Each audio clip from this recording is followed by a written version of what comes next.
বড়মার চরণে আমার প্রণাম, বড়দার চরণে আমার প্রণাম, আচার্যদেবের চরণে আমার প্রণাম, ঠাকুর পরিবারের প্রতি প্রত্যেকের চরণে আমার প্রণাম জানিয়ে উপস্থিত প্রত্যেকটা মাকে আমার যথাযোগ্য স্থানে রাম মন্দিতে জয় জয়। এই পরিবেশে আমাদের প্রথম আসা, এখানে আমরা আর কখনোই আসিনি। এমনি অন্যান্য জায়গায় যাওয়া হয়েছে, কিন্তু এদিকে আসিনি।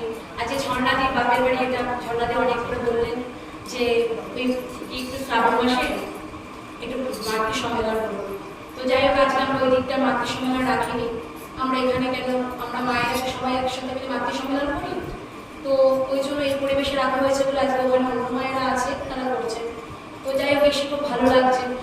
অ্যাকচুয়ালি মাতৃ সম্মেলন কথার অর্থ কি? প্রত্যেকটা মা যখন আমরা একত্রিত হয়ে এক জায়গায় বসবো, তখনই সম্মেলন। আর সম্মেলন মানে কি? কথোপকথন, আলোচনা। আমরা অনেক কিছু আলোচনা যেটা কিন্তু আমরা সৎসঙ্গে গিয়ে করে উঠতে পারি, সেটা আমরা মাতৃ সম্মেলনের মাধ্যমে করতে পারি। অনেক ব্যক্তিগত আলোচনা যেটা আমরা সৎসঙ্গে করবো না, মাতৃ সম্মেলনে। আর মায়েদের সাথে মায়েদের একটা আন্তরিকতা থাকবে আলাদা। একটা মায়ের সামনে আমি একটা মায়ের যতদূর কথা বলতে পারবো, সেটা কিন্তু আমরা দাদার সামনে করতে পারবো। বড় মা যখন অনেক আগে থেকে কিন্তু ওই যে টিপিওসটা এখন আমরা করছি, কিন্তু বড় মা কিন্তু অনেক বছর থেকেই টিপিওস করতেন। বড় মা দুপুরবেলা হলেই বেরিয়ে পড়তেন, প্রত্যেকটা ঘরে ঘরে যেতেন, গিয়ে বলতেন, কিরে তোরা কেমন আছিস, তোরা কি করছিস, এই করতেন। প্রত্যেকটা মায়েদের নিয়ে এক জায়গায় বসতেন, গল্প গুজব করতেন। তখন কিন্তু এইভাবে মাতৃ সম্মেলন হতো না, কিন্তু মা বড় মা প্রত্যেকটা ঘরে প্রত্যেকের খবর রাখতেন।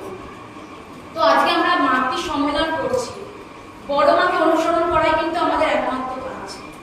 আমরা হয়তো যে দিদি বললেন তো আমরা বড় হয়ে উঠতে পারবো না, একদমই ঠিক কথা, কিন্তু বড় মা যেই চলনে চলেছে সেই চলনটাকে তো আমরা ধরতে পারি।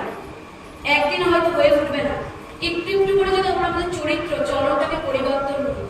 সবার আগে যেটা আমাদের মেয়েদের দরকার, মায়েদের, সেটা হচ্ছে অসীম ধৈর্য, যেটা আমার বড় মার মধ্যে অসীম ছিল, তাই আজকে সে বড় মা।